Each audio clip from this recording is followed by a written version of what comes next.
naik sampai ke Pasar Dieng itu sekitar jam berapa ya? 6 mungkin, kira-kira sekitar jam segituan kan. Nah itu kan ini keluar, soalnya udah lebih dari jam tujuan, jam 8-an itu kan udah malam ya. Jadi tidak berani buka, bahkan yang ada di tenda pun tidak berani keluar melihat gitu. Yang di luar itu apa ya? Terus istirahat, diulang lagi, berarti jam berapa itu malam? Sekitar mungkin jam 2-an mungkin ya. Jam 2 pagi ya. Kayak gitu lagi. Terus habis itu kan udah bangun kan. Jadi ya udahlah, sambil nunggu itu pagi kan, sekalian siap-siap untuk ke puncak Pasar Dieng. Itu belum sampai puncak? Belum, itu masih di pos 5. Oh, di pos 5. Terus jam 3 itu naik ke puncak. Ya masih mungkin masih malam ya, itu jam 3 itu ya. Nah, itu naik sampai ke Pasar Dieng itu sekitar jam berapa ya? 6 mungkin, kira-kira sekitar jam segituan kan. Nah itu kan terkenal ya Pasar Dieng di Lawu gitu ya. Pasar Dieng di Lawu. Terkenalnya bagaimana itu? Terkenal mistis. Mistis.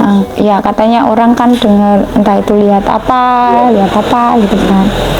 Nah itu pas di situ temen saya tuh mau, di situ kan ada kayak koin-koin di pintu masuk gitu kan.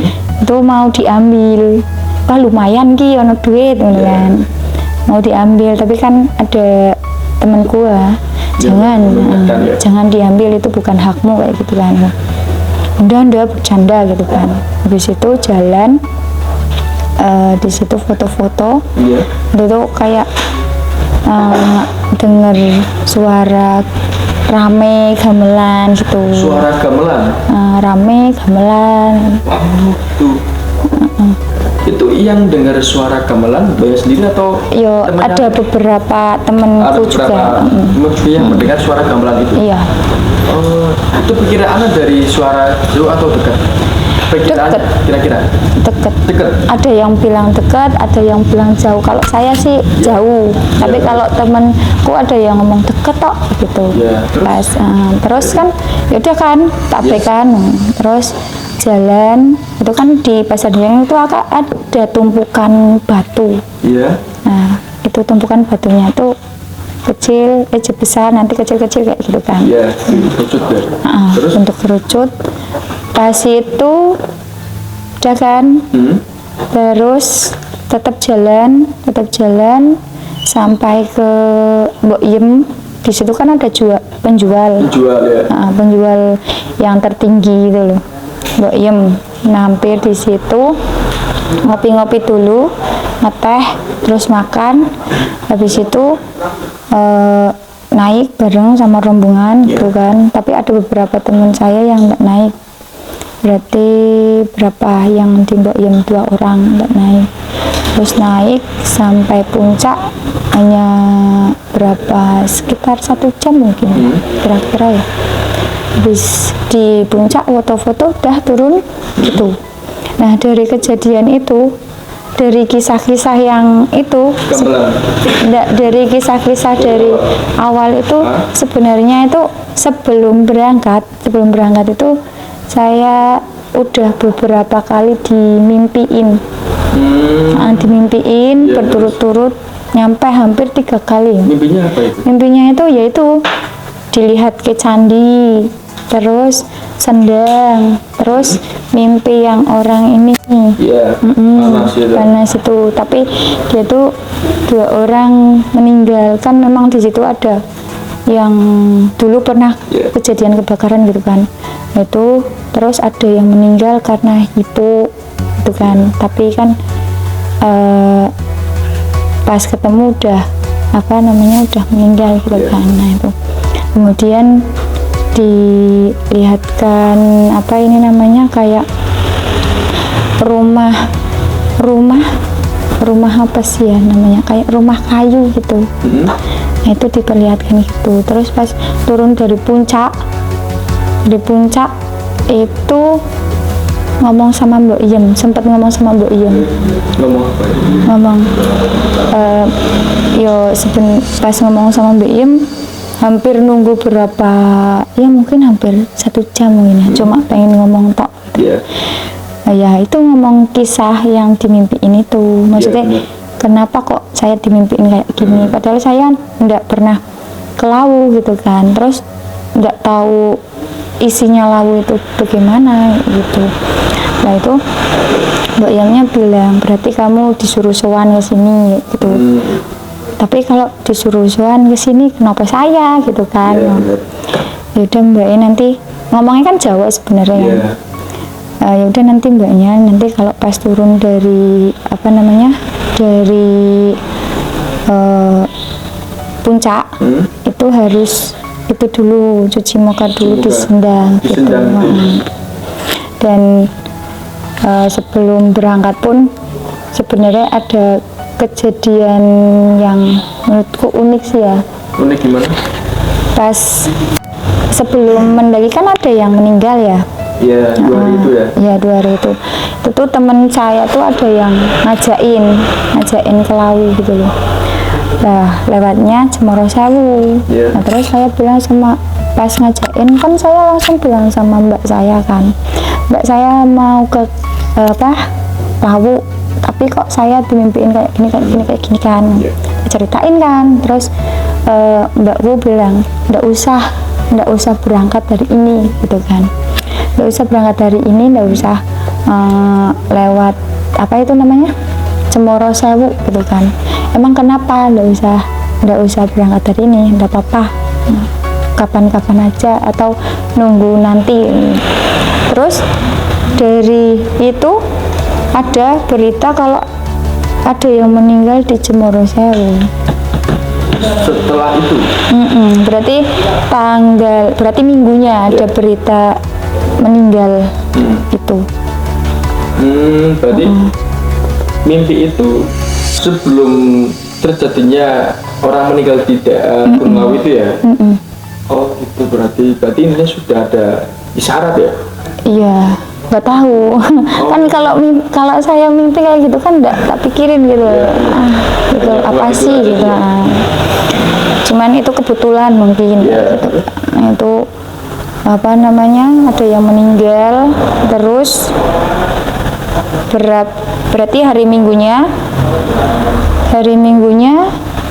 temen saya ngajak di Lawu.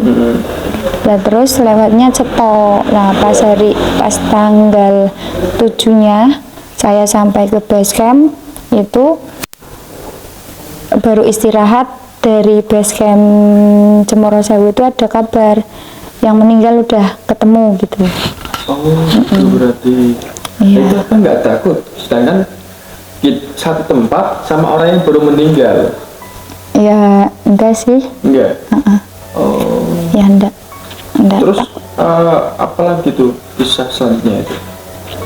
Kisah yaitu sampai situ. Kemudian sebelumnya juga pun saya sudah dikirimin foto teman saya yang ngajak itu loh, yang hari Minggu, hari tanggal 456 itu dikirimin foto. Itu fotonya tuh kayak ada penampakan gitu kan. Terus itu mungkin apa gitu, jangan dipikir berlebihan lah gitu. Nah, terus tapi ya masa iya pas saya foto nggak ada kayak gitu. Udah mungkin itu pas angin kabut tebal mungkin. Iya sih di sana pas kabut tebal memang pas ada yang meninggal itu di sana katanya kabutnya tebal. Terus anginnya juga. Nah itu setelah tadi kan cuma Mbak Iem ya. Ada yang mengutarakan isi dari cerita. Kata Mbak Iem katanya suruh soal. Setelah itu udah sampai puncak belum? Udah. Berarti dari puncak terus turun lagi ke Mbok Iem. Oh, Terus nanya, kan penasaran kan, yaudah kan aku tanya sama temanku, aku mau tanya siapa Mbak Iem. Loh, Mbak Iem tuh nggak mau, maksudnya nggak mau ngomong sama orang yang apa ini namanya, yang komen susah lah intinya. Itu komen saya harus ketemu Mbak Iem gitu. Terus saya ke situ lagi nanya sambil nunggu tuh nyampe jaman mungkin ya.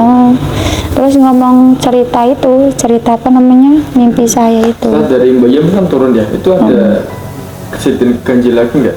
Kalau Setelah kejadian ganjil itu cuma itu tok sih, kayak temenku tiba-tiba jatuh gitu, katanya ada yang apa narik tasnya gitu, kayak gitu Itu aja. pas posisi turun.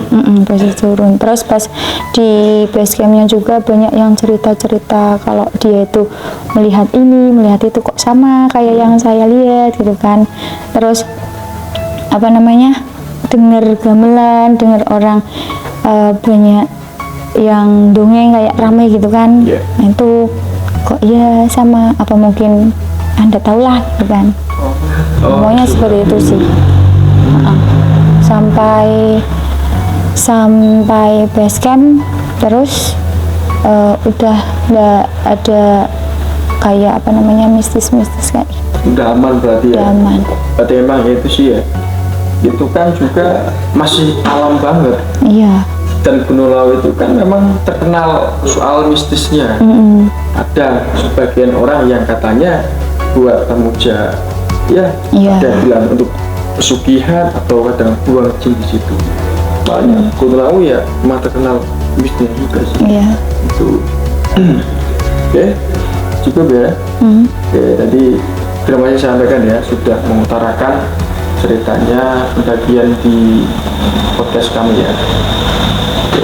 Terima kasih Mbak ya, Iya. sudah bersedia hadir. Oke. Kali ini kita baru saja mengungkap ya, atau menceritakan kisahnya seorang pendaki yang mendengar suara gamelan di atas gunung. Sedangkan kalau kita logika, di atas gunung mana mungkin ada gamelan, tapi ini nyata. Inilah kisah pendaki gunung di Gunung Lawu.